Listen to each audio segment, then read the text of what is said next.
நண்பர்களே, எலுமிச்சங்கன்று எடுக்கிறதுக்காக புளியங்குடியின் நம்ம அந்தோணிசாமி ஐயா தோட்டத்துக்கு போகலான்னு போய்கிட்டு இருந்தோம். போகிற வழியில் பூலித்தேவன் அப்படிங்கிற ஒரு மன்னர் ஆண்ட ஒரு நினைவு இல்லம் இருக்குது. அந்த இல்லத்தை தான் நம்ம இன்றைக்கி பார்க்க போகிறோம். அதாவது பூலித்தேவன் நெற்கட்டும் செவ்வல் அப்படிங்கிற ஒரு ஊரை அங்கே ஆட்சி செய்த ஒரு பாளையக்காரர். அவர் தான் முதல்ல ஆங்கிலேயரை எதிர்த்து போர் செய்தவர் அப்படின்னு சொல்லி கருதப்படுறார். தமிழ்நாட்டில் நாயக்கரோட ஆட்சி 1500களிலிருந்து 1700 வரைக்கும் இருந்தது. அந்த நாயக்கர் மன்னர்கள் தமிழ்நாட்டை 72 பாளையங்களாக பிரித்து ஆட்சி செஞ்சாங்க. அதில் மறவர் பாளையமும் இருந்தது, தெலுங்கு மொழி பேசி இருந்த பாளையங்களும் இருந்தது. 18 மறவர் பாளையங்கள் அதில் இருந்தது. அப்படி இருந்ததில் இந்த நெற்கட்டும் செவ்வல்ங்கிறது ஒரு பாளையம். அந்த பாளையத்தில் தான் புலித்தேவர் புலித்தேவர்னு சொன்னாங்க, பூலித்தேவர் அப்படின்னு சொல்லி சொல்கிறாங்க. தமிழ்நாட்டில் வரலாற்றில் இந்த பீரியட் ரொம்ப முக்கியமான ஒரு பீரியடாக இருக்குது. அதாவது நாயக்கர் ஆட்சி முடிந்த நேரம் மிகப்பெரிய ஒரு குழப்பமான ஒரு பீரியடாக அறிஞர்களால் மதிக்கப்படுகிறது. ஏன் அப்படின்னா, நாயக்கர் ஆட்சிக்கு பிறகு பெரும்பாலான இஸ்லாமிய அரசர்கள் தென் திசையை நோக்கி வர்றாங்க. அதே காலகட்டத்தில் தான் அதே காலகட்டத்தில் இந்த நம்ம சவுத்தில் இருக்கிற பகுதி சிறு சிறு அரசர்களாக பிரிவுற்று ஒரு மாதிரி ஒரு குழப்பமான சூழல் இருந்து வந்திருந்தது. அந்த நேரம்தான் அல்லது 1750 காலத்தில் ஆங்கிலேயர்களும் உள்ளே வராங்க. ஸோ அதுவும் சேர்ந்து ஒரு குழப்பமான ஒரு பீரியட் அப்படின்னு சொல்லி இந்த காலகட்டத்தை சொல்லலாம். அப்போ தான் இந்த பூலித்தேவர் எழுந்து வரார். ஆங்கிலேயர்கள் உள்ளே வந்த காலகட்டத்தில் பாளையக்காரர்கள் எல்லாம் சேர்ந்து மிக வீக்காக இருந்த நாயக்கர் ஆட்சியும் ஆங்கிலேயர் ஆட்சியில் இந்த குழப்பங்களில் இடையில் இவங்க கப்பம் கட்ட மாட்டோம் அப்படின்னு சொல்லி தனியாக இந்த பாளையக்காரர்கள்லாம் ஒற்றுமையாக இருந்து வர்றாங்க. அந்த நேரம்தான் ஆற்காடு நவாப் ஆங்கிலேயர்கிட்ட போய் ஆங்கிலேயர்களுடைய உதவியை கேட்குறாரு.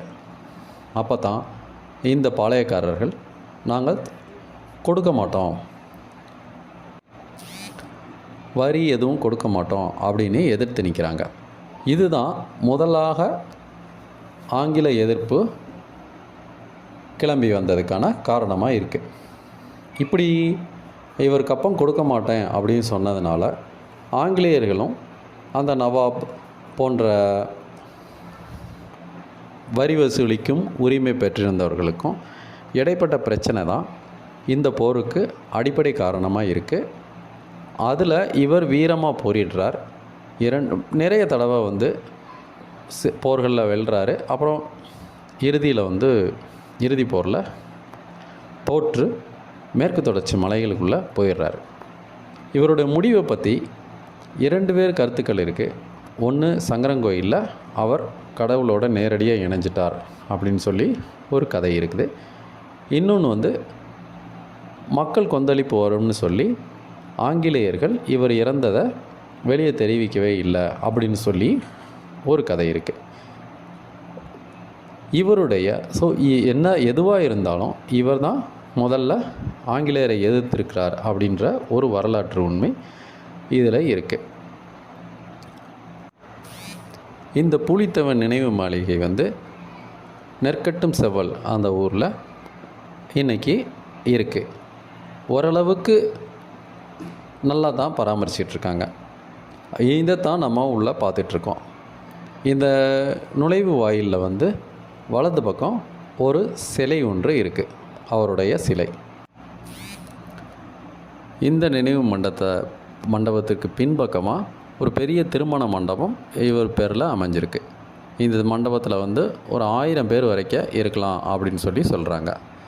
இதை எல்லாமே அவருடைய வழி வந்தவர்கள் அப்படிங்கிறவங்க ஓரளவுக்கு நல்லாவே கவனிச்சிட்டு வராங்க.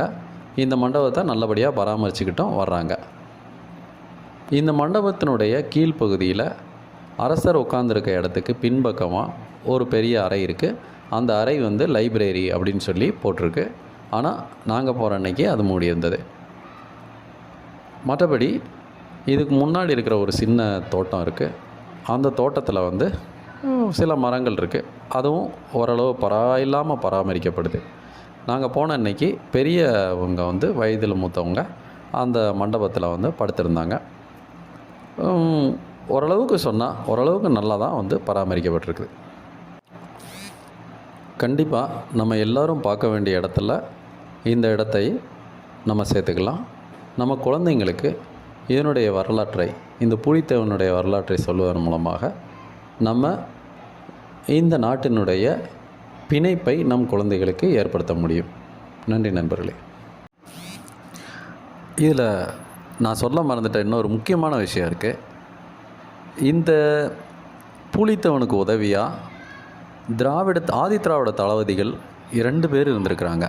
ஒருத்தர் பேர் வந்து ஒண்டி வீரன், வெண்ணி காலடி. அவங்க 2 பேரும் மிக குறிப்பிடத்தக்கவர்களாக இருந்திருக்காங்க. இதுபோக மேலும் இவருடைய தளபதிகளாகவும் இவருடைய போர்ப்படையிலுமாக அரௌண்ட் 350 பேர் இருந்திருக்கலாம் அப்படின்னு சொல்கிறாங்க. மிக சிறப்பாக வந்து அவருக்கு உதவியாகவும் அவர் கூட போரிட்டுருக்குறாங்க. இன்றைக்கும் ஒண்டி வீரனும் வெண்ணிக்காலடியும் இந்த வரலாறை படிக்கிறவங்க மிக பெருமையாக சொல்லிக்கொடுறவங்களில் இவங்க 2 பேரும் குறிப்பிடத்தக்கவங்க. வெண்ணிக்காலடியோட சிலை வந்து இந்த ஊரில் நுழையும் போதே இருக்குது. அதுவும் ரொம்ப அருமையான, ரொம்ப ஒரு நல்லா இருந்துச்சு. ஊருக்குள்ளே நுழையும் போதே அவருடைய சிலை, வெண்ணி காலடியோட சிலை இருந்தது வந்து ரொம்ப சந்தோஷமாகவும் பார்க்குறதுக்கு ரொம்ப மகிழ்ச்சியாக இருந்தது.